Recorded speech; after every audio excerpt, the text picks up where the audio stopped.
अज्ञानतिमिरान्धस्य ज्ञानाञ्जनशलाकया चक्षुरुन्मीलितं येन तस्मै श्रीगुरुवे नमः। नमो ओं विष्णुपदाय कृष्णपृष्ठाय भूतले श्रीमते जयपताकास्वामिनाथाय। नमो आचार्यपदाय निताय कृपपदाय गौरकथादामोदाय नमः। नमो ओं विष्णुपदाय कृष्णपृष्ठाय भूतले श्रीमते भक्तिवेदान्तस्वामिनाथाय। नमस्ते सरस्वती देवी गौरवाणी प्रचारिणे निर्विशेष शून्यवादी पाश्चात्य देशतारिणे गुरुवे गौरचन्द्राय राधिकाय तदालय कृष्णाय कृष्णभक्ताय तद्भक्ताय हरे কৃষ্ণ। নিত্য আনন্দের পথ নির্দেশ। উদাহরণস্বরূপ বাইবেলে তার যে নাম রয়েছে সেখানের তাকে আলমিগিটি অর্থাৎ পরমেশ্বর অর্থাৎ অমনিপোটেন্ট অর্থাৎ সর্বশক্তিমান রূপে বর্ণনা করা হয়েছে। তেমনি ভাবে সংস্কৃতে বৈদিক শাস্ত্র সমূহে তার অসংখ্য নাম রয়েছে। কৃষ্ণ নামটির অর্থ হচ্ছে সর্বাকর্ষক, রাম শব্দটির অর্থ হচ্ছে পরম আনন্দ প্রদাতা। যেহেতু ভগবানের কোনো জড় গুণাবলী নেই তাই তার নামও কোনো জড় শব্দ নয়। এটা একটা পয়েন্ট। বলা হচ্ছে ভগবান মধ্যে যেরকম কোনো জড় গুণাবলী নেই, ভগবানের নামের মধ্যে কোনো জড় শব্দ নেই, এটি চিন্ময় এবং তাত্ত্বিক অভিন্ন। আর যেহেতু ভগবান হচ্ছেন পরম তাই তার নামটি হচ্ছে পরম। যখন কেউ তার নাম কীর্তন করে তখন সে সরাসরি ভাবে তার সঙ্গে যোগসূত্র স্থাপন করে। আমাদের জড় কলুষময় চেতনার জন্য আমরা যখন কীর্তন করি তখন তার উপস্থিতি হৃদয়ঙ্গম করতে পারি না। এই যে কথাটা বলছে না, ভগবানের নাম চিন্ময়, তার একটা বাস্তব প্রমাণ কি বলেন তো? ভগবানের নামের মধ্যে জড় শব্দ নেই, পুরোটাই চিন্ময়। কি প্রমাণ আছে ভগবানের নামটা যে শব্দটা যে পুরো চিন্ময়, জড় নয়? তার প্রুফ কি? না, তার প্রুফ হচ্ছে অজামিল। অজামিল নাম নিয়েছে ভগবানের, কিন্তু নারায়ণ তো ছিলেন নাম, কিন্তু অজামিল নাম নিয়েছে কার? ছেলেকে। কিন্তু স্বয়ং ভগবান চলে আসছে, তার মানে ভগবান নাম সব নামের মধ্যে কোনো জড় শব্দটা নেই, এটাই প্রমাণ করছে। যখন কেউ তার নাম কীর্তন করে তখন সে সরাসরি ভাবে তার সঙ্গে যোগসূত্র স্থাপন করে। আমাদের জড় কলুষময় চেতনার জন্য আমরা যখন কীর্তন করি তখন তার উপস্থিতি নিয়ম করতে পারি না। উজ্জ্বল বর্ণ পূরণ ওখান থেকে। হরে কৃষ্ণ প্রভু। কিন্তু যেহেতু তিনি হচ্ছেন পরমেশ্বর ভগবান, তাই তার নাম গ্রহণ করার মধ্য দিয়ে প্রার্থনার পন্থাটি হচ্ছে অত্যন্ত নিজজন, সুলভ ও গভীর একটি প্রার্থনা। আমরা যদি ঐকান্তিক ভাবে ভগবানের নাম জপ বা কীর্তন অনুশীলন করি তবে অচিরেই আমরা তার উপস্থিতি হৃদয়ঙ্গম করতে পারবো। বৈদিক সাহিত্যে ভগবানের উদ্দেশ্যে অনেক মন্ত্র ও প্রার্থনা রয়েছে, কিন্তু মহামন্ত্র বা পরম প্রার্থনা রয়েছে এই একটি। সেই মন্ত্র বা প্রার্থনাটি হচ্ছে হরে কৃষ্ণ কৃষ্ণ কৃষ্ণ হরে হরে, হরে রাম রাম রাম হরে হরে, যা ভগবানের পরম গরিমাময় রূপ সমূহের উদ্দেশ্যে এক সম্বোধন। কৃষ্ণ রূপে ভগবান হচ্ছেন সর্বাকর্ষক ব্যক্তিত্ব এবং রাম রূপে তিনি পরম আনন্দ প্রদাতা। এর অর্থটি হলো, হে সর্বাকর্ষক পরমেশ্বর ভগবান, হে পরম ভোক্তা, দয়া করে আমাকে এই জড় অস্তিত্ব থেকে উদ্ধার করো। দয়া করে তোমার প্রেমময়ী ভক্তিতে আমাকে নিযুক্ত করো। আমাদের আকাঙ্ক্ষা সমূহ পূর্ণ করার জন্য ভগবানের কাছে আবেদন করার নামই প্রার্থনা।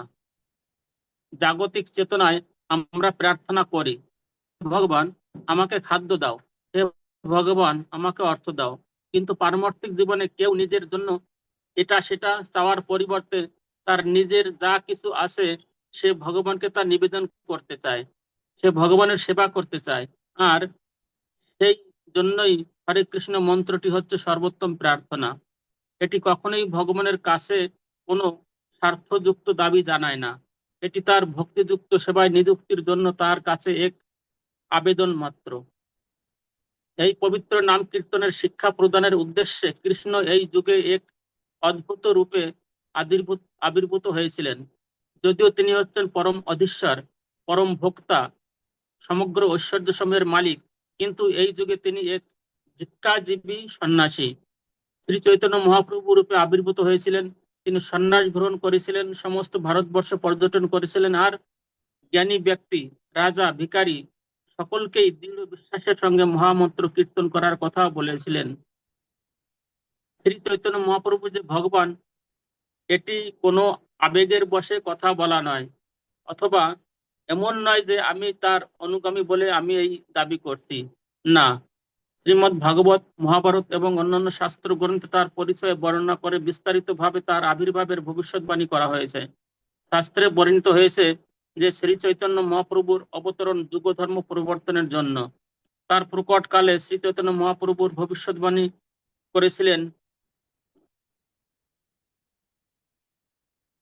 যে ভগবানের নাম কীর্তনের এই সংকীর্তন আন্দোলন একদিন জগৎ জুড়ে বিস্তার লাভ করবে।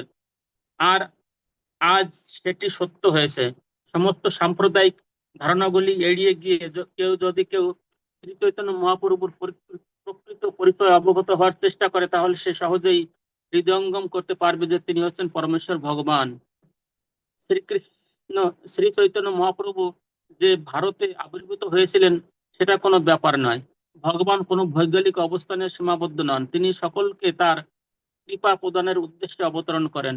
ভগবান যেখানেই আবির্ভূত হন না কেন, ঐকান্তিক ভক্ত ভগবানের অনুগমন করে থাকেন।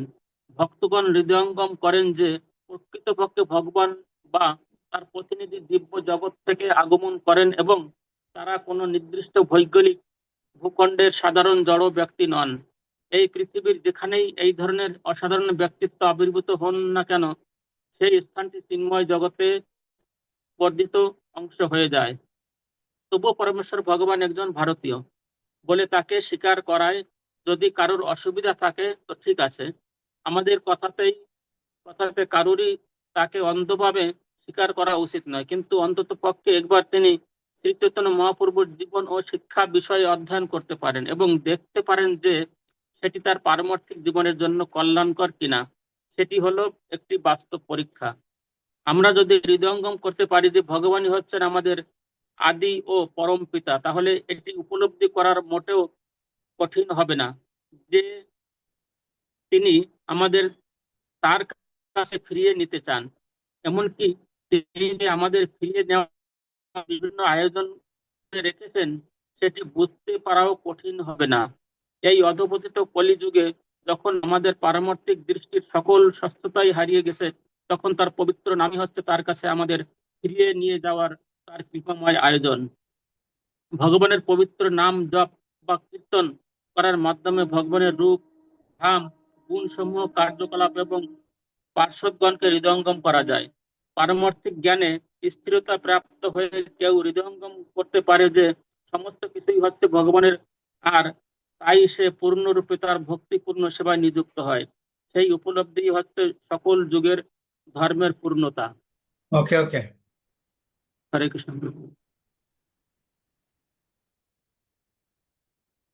খুব সুন্দর একটা পয়েন্ট আছে এখানে। মহাপ্রভু তিনি যে এই কলিযুগে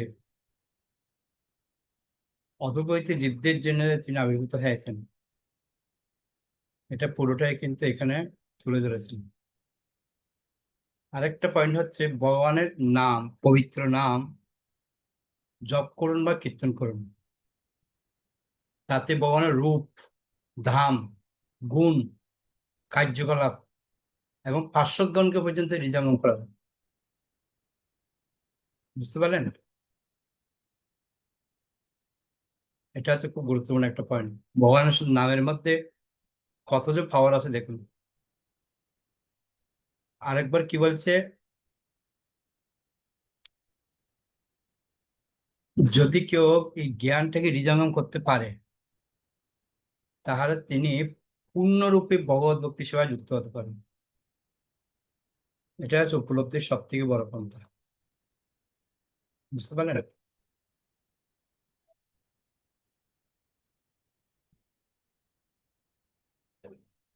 ওকে, একটু পড়ি। রায় রামানন্দ সংবাদ, এই অধ্যায়টা খুব আনন্দের একটা অধ্যায়। মহাপ্রভুর যে গোপন কথা এর মধ্যে আছে। বলছে শ্রী চৈতন্য মহাপ্রভুর লীলা সমুদ্র থেকেও গম্ভীর। মানে সমুদ্র থেকেও গম্ভীর বলছে। তার মানে বুঝাতে চাইছে আমাদেরকে মনোযোগ সহকারে শ্রবণ করতে হবে, নাহলে আপনি হৃদয়ঙ্গম করতে পারবেন না। কেন না, তাই তা সাধারণ মানুষের বোধগম্য নয়। খুব গভীর তত্ত্ব। আমরা পড়েছি সৈতন্য চৈতামিতে মহাপ্রভু অবতরণের পিছনে তিনটে কারণ রয়েছে। হ্যাঁ, তার মধ্যে একটা হচ্ছে কি, যে রাধারানী যে কি আনন্দ পায় সেটা তিনি উপলব্ধি করার জন্য আসছেন। এখানে বলছে মহাপ্রভু যদি আদর্শ শিক্ষক রূপে নিজের আচরণের মাধ্যমে জীবকে শিক্ষা দিয়েছেন, তবুও তার শিক্ষা আরো সহজ সরল রূপে প্রকাশিত হয়েছে তার অন্তরঙ্গ পার্শ্বদের মাধ্যমে। বুঝতে পারলেন তো? অনেক সময় আমাদের টিচাররা আমাদেরকে অনেক কিছু বোঝান, কিন্তু দেখা যায় অনেক সময় টিচারের যে ছাত্র উনি আবার একটু ভালো বোঝাতে পারেন, তাই না? তো ঠিক সেরকম মহাপ্রভু যদি শিক্ষক রূপে আমাদেরকে শিক্ষা দিয়েছেন, তথাপিও তার অন্তরঙ্গ পার্শ্বদরাই আমাদেরকে আরেকটু ক্লিয়ার দিয়েছেন না। যেরকম তার সমস্ত পার্শ্বদের মধ্যে রায় রামানন্দ ছিলেন তার অতি অন্তরঙ্গ পার্শ্বদ। তার মাধ্যমে তিনি তার শিক্ষার নিগূঢ়তম তত্ত্ব প্রকাশ করে গেছেন। তার কৃপার প্রভাবে শ্রী চৈতন্য মহাপ্রভুর প্রকৃত স্বরূপ সকলের কাছে প্রকাশিত হয়েছে। কি রায় রামানন্দ কোথাকার সেটা বলছে। সন্ন্যাস গ্রহণের পর শ্রী চৈতন্য মহাপ্রভু যখন দক্ষিণ ভারতে ভ্রমণ করেছিলেন, তখন গোদাবরী নদীর তীরে শ্রী রামানন্দ রায়ের সঙ্গে তার সাক্ষাৎ হয়। দাক্ষিণাত্যে রাজ্যপাল রামানন্দ রায় এসেছিলেন পুণ্যথুয়ার গোদাবরীতে স্নান করতে। বুঝতে পারছেন? রায় রামানন্দ ছিলেন রাজ্যপাল দক্ষিণ ভারতে, যে জায়গাটা হচ্ছে বিশাখাপট্টনম বলে আমরা। তো দক্ষিণ ভারত যারা যায় তারা যাওয়ার সময় পরে গোদাবরী নদী।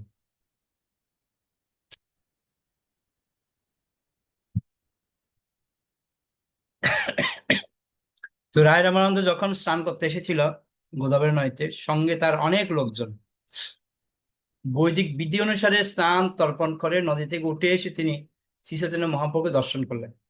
তিনি দেখলেন এক অপূর্ব সুন্দর সন্ন্যাসী, প্রথম দর্শন মহাপ্রভু। তার অঙ্গকান্তি শত সহস্র সূর্যের মতো উজ্জ্বল, পরনে অরুণ বসন, সুবলিত প্রকাণ্ড দেহ, নয়ন যুগল পদ্মফুলের মতো আয়ত। এক অপাকৃত আনন্দে তার হৃদয়ে ভরে উঠেছিল। তিনি তাকে দণ্ডবত প্রণতি নিবেদন করলেন। শ্রী চৈতন্য মহাপ্রভুও চিনতে পেরেছিলেন তাহার নিত্য সহচরকে। বুঝতে পারলেন? নিত্য সহচর বলছে। পূর্বলীলায় যারা ছিলেন তৃতীয় পাণ্ডব অর্জুন,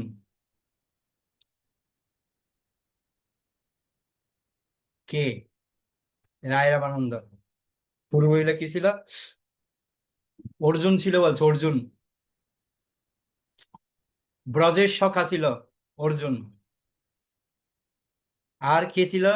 রাধারানীর সখী বিশাখা ও ললিতা। তারা এখন একত্রে শ্রী রায় রামানন্দ রায় রূপে আবির্ভূত হয়েছেন। বুঝতে পারলেন? তার মানে অর্জুন ছিল, তারপর ব্রজের সখা অর্জুন ছিল, তারপর আবার বিশাখা ও ললিতা। অর্জুন কিন্তু দুটো অর্জুন, একটা হচ্ছে পাণ্ডবদের অর্জুন, আর একটা হচ্ছে ব্রজের সখা অর্জুন। এই সমস্ত কিছু মিলে আবার তিনি এই কলিযুগে আসছেন। আনন্দে উদ্বুলিত হৃদয়ে মহাপ্রভু রামানন্দ রায় কালিঙ্গন করলেন। দুজন দুজনের দর্শন হলো। প্রেমাবেশে প্রভু ও বৃত্ত অচেতন হয়ে বমিতে পড়লেন।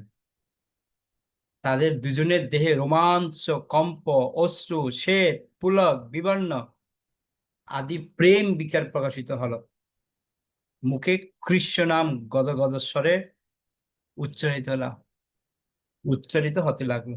তার মানে অষ্ট সাত্ত্বিক বিকার। বুঝতে পারছেন? আমরা বলি না সকালে মঙ্গলারতি, রোমাঞ্চ কম্পা সুতরঙ্গ বাজ বন্দে গুরাশ্রী চরণারবিন্দ।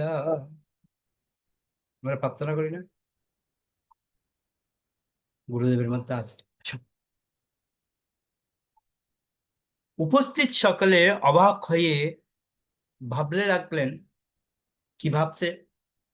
কেন এই অপূর্ব সন্ন্যাসী এভাবে একজন রাজপুরুষকে আলিঙ্গন করে প্রেমে অচেতন হয়েছে? আর এই পণ্ডিত গম্ভীর রাজপুরুষ হইবা কেন এইভাবে একজন সন্ন্যাসীর স্পর্শে প্রেমোন্মত্ত হয়েছেন? বহু লোকের সামনে তারা আর সেদিন তাদের অন্তরে নিগূঢ় ভাব ব্যক্ত করলেন না। বুঝতে পারছেন? দুজন দুজনকে দেখে তো চিনতে পেরেছে আমরা পুরনো লোক না, আগের।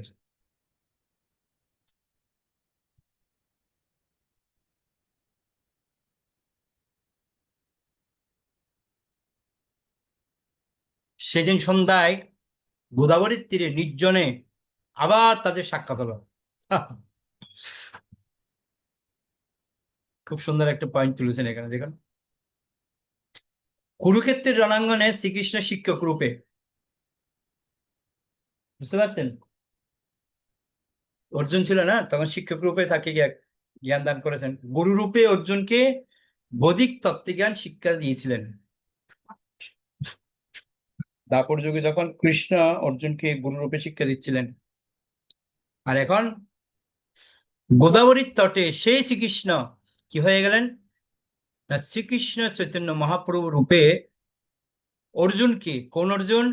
যিনি এখন কি হয়েছেন, রামানন্দ রায় রূপী অর্জুনকে যেন প্রতীক্ষা করার স্থলে প্রশ্ন করতে লাগলেন। কিরকম দেখুন, খুব বললাম না, রায় রামানন্দ সংবাদ হচ্ছে সব থেকে গুরুতত্ত্ব। ওখানে অর্জুন কৃষ্ণকে প্রশ্ন করেছিল, আর এখানে দেখুন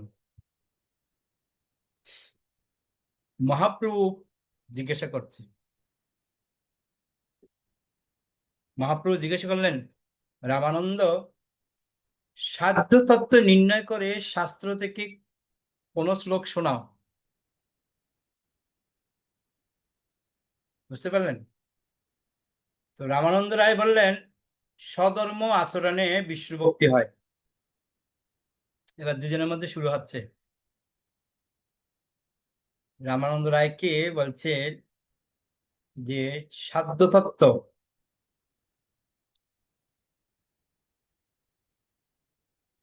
নির্ণয় করে একটা শ্লোক বলতে। তো তিনি বিষ্ণুপুরাণ থেকে উল্লেখ করেছেন। কি শ্লোক? বর্ণাশ্রমাচারবতা পুরুষেণ পর পুমান বিষ্ণুর আরাধ্যতে পন্থা নান্যতত্ত্ব কারণম। অর্থাৎ পরমেশ্বর বিষ্ণু বর্ণ, ধর্ম ও আশ্রম ধর্মের আচার পরায়ণ মানুষদের দ্বারা আরাধিত হন। বর্ণাশ্রম আচার ব্যতীত তাকে সন্তুষ্ট করার আর কোনো উপায় নেই। তার মানে কি বুঝলাম এখানে? স্বধর্ম আচরণ। স্বধর্ম আচরণ মানে আমরা গীতায় পড়েছি না যে স্বধর্ম নিধনং শ্রেয় পরধর্ম ভয়াবহ। স্বধর্ম নিজের ধর্ম, অর্থাৎ আমাদের যে বর্ণ রয়েছে, বর্ণের ধর্ম কি? ব্রাহ্মণ, ক্ষত্রিয়, বৈশ্য, শূদ্র। আশ্রমের ধর্ম কি? ব্রহ্মচর্য, গৃহস্থ, বানপ্রস্থ, সন্ন্যাস। এই যে আমাদের বর্ণাশ্রম, বর্ণাশ্রম প্রথা আমাদেরকে মেনে চললেই বলছি আমরা বিষ্ণুভক্তি হবে। ওই জন্য বলছে বর্ণাশ্রম আচার ব্যতীত ঠাকুর সন্তুষ্ট করার আর কোনো উপায় নেই। তো ভগবানকে পরিতুষ্ট করাই সাধ্য তত্ত্ব। মানুষ তার স্বভাব অনুসারে নির্মিত বর্ণাশ্রম ধর্ম অর্থাৎ বর্ণ ধর্ম এবং অবস্থা অনুসারে নির্মিত আশ্রম ধর্ম পালন করলেই ভগবান সন্তুষ্ট হন। ভগবানের জন্ম, সংসর্গ ও শিক্ষা থেকে স্বভাবের উদয় হয়। স্বভাব অনুসারে বর্ণ স্বীকার না করলে কেউ যথাযথভাবে জীবনযাত্রা নির্বাহ করতে পারে না। স্বভাব মূলত 4 প্রকার। এই পয়েন্টটা নোট করবেন, খুব সুন্দর পয়েন্ট কিন্তু। এই যে 4টা বর্ণের কি কাজ? ঈশ্বর ও বিদ্যায় যাদের স্বভাবগত বিষয়, তারা হচ্ছে ব্রাহ্মণ। ব্রাহ্মণ কাকে বলবে? তিনি সবসময় বিদ্যা, বিদ্যা এবং ঈশ্বর এই দুটোকেই তার জীবনের সঙ্গী করবেন। এই হচ্ছে ব্রাহ্মণের কাজ। বোঝা গেল? শৌর্য ও রাজ্য শাসনে যাদের স্বাভাবিক প্রবৃত্তি, তারা হচ্ছে ক্ষত্রিয়। যারা শাসন করে, রাজ্য চালায়, তারা হচ্ছে ক্ষত্রিয়। আর কৃষি, পশুপালন ও বাণিজ্য যাদের স্বভাবগত কর্ম, তারা হচ্ছে বৈশ্য। আর যে 3 বর্ণের সেবা করায় যাদের স্বভাব, তারা হচ্ছে শূদ্র। এবার বুঝলেন? স্ব স্ব বর্ণ ধর্মে এবং অবস্থাক্রমে আশ্রম ধর্মে ভগবানের আরাধনা করতে করতে মানুষের পারমার্থিক উন্নতি হয়। তাই ধর্ম জীবনই মানুষের সমস্ত উৎকর্ষের মূল। এবার শুরু হবে আরো আরো আরো। কিন্তু শ্রী চৈতন্য মহাপ্রভু বললেন, এহ বাহ্য আগে কহ আর। অর্থাৎ বলছে এটা তো বাহ্য বিষয়, আমার প্রশ্নের উত্তর এই বিচার অতিক্রম করে আরো ঊর্ধ্বে যা আছে তা বলো। বুঝতে পারলেন? বলছে এর ঊর্ধ্বে কি আছে বলো। তুমি যতক্ষণ যেগুলি বললে এগুলো বাহ্যিক কারণ, আগে কি আছে বলো। রামানন্দ রায় তখন বললেন, কৃষ্ণে সমা কৃষ্ণে কর্ম অর্পণ, কৃষ্ণে কর্ম অর্পণ সর্বসাধ্যসার। এবং ভগবত গীতায় সেই সম্পর্কে ভগবান শ্রীকৃষ্ণের উপদেশের উদ্ধৃতি দিয়ে কি উদ্ধৃতি দিল? যৎ করসি যদস্নাসি যজ্জুহোষি দদাসি যৎ, যৎ তপস্যাসি কন্তেয় তৎকুরুষ্ব মদর্পণম। অর্থাৎ হে কন্তেয়, তুমি যা করো, যা খাও, যা হোম করো, যা দান করো এবং যে তপস্যা করো, সেই সবাই আমাকে অর্পণ করো। এটা তো বললো। মহাপ্রভু তো মন বুঝছে না। বুঝতে পারলেন?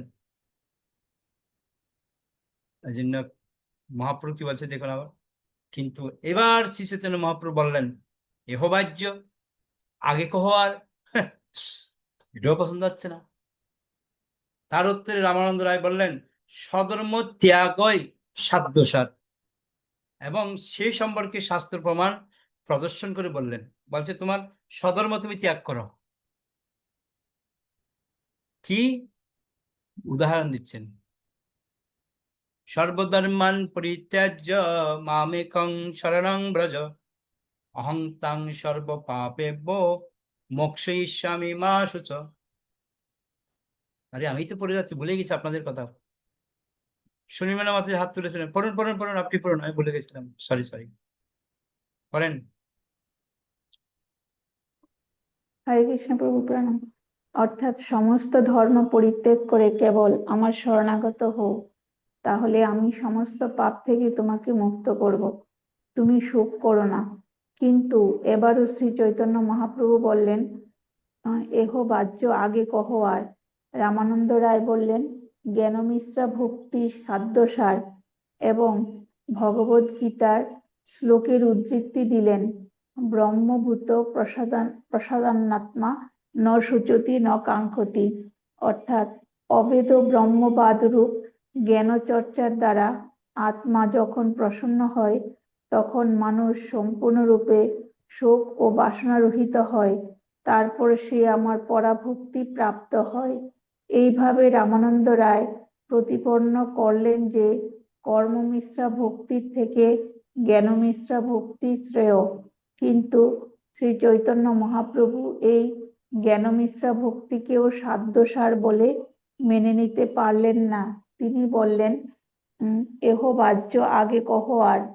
রামানন্দ রায় এবার বললেন, জ্ঞান শূন্য ভক্তি সাধ্যসার, এবং তার প্রমাণস্বরূপ শ্রীমদ্ ভাগবত থেকে উদ্ধৃতি দিলেন, জ্ঞানে জ্ঞানে প্রয়াসাৎ জ্ঞানে প্রয়াস মুদত পার্শ্ব নমন্ত এব জীবন্তি সম্মুখরিতাং ভবদীয় পার্তাম স্থানে স্থিতা শ্রুতিগতাং তনু বাং মনোভির ইয়ে প্রায় সহজিত জিত পর্ষি তৈস্ত্রী লোকম। শ্রীমদ্ ভাগবতমে দশম স্কন্ধে 14 অধ্যায় 3 নম্বর শ্লোক। মহাপ্রভু এবার বললেন, এহ হয় আগে কহ আর। মহাপ্রভু স্বীকার করলেন, এখন সাধ্য নির্ণীত হলো বটে, কিন্তু আরো ঊর্ধ্বে যা আছে বলো। এর তাৎপর্য এই যে বর্ণাশ্রম ধর্ম পালন থেকে কেবল কর্মাপর্ণ শ্রেষ্ঠ, কর্মাপর্ণ থেকে স্বধর্ম ত্যাগ অর্থাৎ স্বীয় বর্ণ পরিত্যাগ করে সন্ন্যাস গ্রহণ শ্রেষ্ঠ, তার থেকে ব্রহ্মানুশীলন রূপ জ্ঞানমিশ্রা ভক্তি শ্রেষ্ঠ হলেও সে সবই বাহ্য, কেননা সাধ্য বস্তু যে শুদ্ধ ভক্তি তাই 4 প্রকার সিদ্ধান্তে নেই। আরোপ সিদ্ধান্ত ও সঙ্গ সিদ্ধা ভক্তি কখনোই শুদ্ধ ভক্তি বলে পরিচিত হয় না। স্বরূপ সিদ্ধা ভক্তি একটি সম্পূর্ণ পৃথক তত্ত্ব, তা কর্মাপর্ণ কর্মত্যাগরূপ সন্ন্যাস ও জ্ঞানমিশ্রা ভক্তি থেকে নিত্য পৃথক। সেই শুদ্ধ ভক্তির লক্ষণ এই যে তা অন্নাভিলাষিতা শূন্য, জ্ঞান কর্মাদির দ্বারা অনাবৃত এবং অনুকূলভাবে কৃষ্ণানুশীলনীয়। এটি সাধ্য বস্তু, কেননা সাধ্য অবস্থায় তা দেখা গেলেও সিদ্ধ অবস্থায় তা সম্পূর্ণ নির্মলভাবে প্রকটিত হয়। ওকে ওকে ওকে হরে হরে কৃষ্ণ প্রভু। তো আমরা দেখতে পাচ্ছি যে রামানন্দ রায় আর মহাপ্রভুর যে কথোপকথনটা দেখুন, কি ইন্টারেস্ট আছে দুজনের মধ্যে, যে কথাগুলো হয় না, খুব গভীর তত্ত্ব নিয়ে আলোচিত হয়। তা আগামীকাল আমরা আরো বিষয়গুলো আরো আলোচনা করতে পারবো, সুন্দরভাবে বুঝতে পারবো। এটা সচিন থেকে কিন্তু তুলে ধরেছে মূল মূল মূল সারবস্তুটা। আমরা অনেক ভাগ্যবান, সারবস্তুটা আমরা পাচ্ছি। বুঝতে পারলেন তো যে ভক্তির সর্বোচ্চ স্তর কোথায়? এই একটার পর একটা টানছে, নিচুর লেভেল থেকে এখন আস্তে আস্তে উপরের দিকে উঠছে। ঠিক আছে, উঠতে হবে 50 তলা, এখনো 5 তলা পর্যন্ত উঠছে, আরো উঠবে। দেখতে থাকুন আগামীকাল কোথায় গিয়ে যাবে। ওকে, অনেক ধন্যবাদ সবাইকে। আশা করি আপনারা সবাই বুঝতে পেরেছেন। কোনো পয়েন্ট যদি কারো ভালো লেগে থাকে শেয়ার করতে পারেন, বলতে পারেন। না হলে আমরা এখানে শেষ করবো বৈষ্ণব প্রণাম করে। বাঞ্ছা কল্পতরুভ্যশ্চ কৃপা সিন্ধুভ্যেব চ পতিতানাং পাবনেভ্যো বৈষ্ণবেভ্যো। খুব সুন্দর সুন্দর পয়েন্ট আমরা পাচ্ছি এখানে।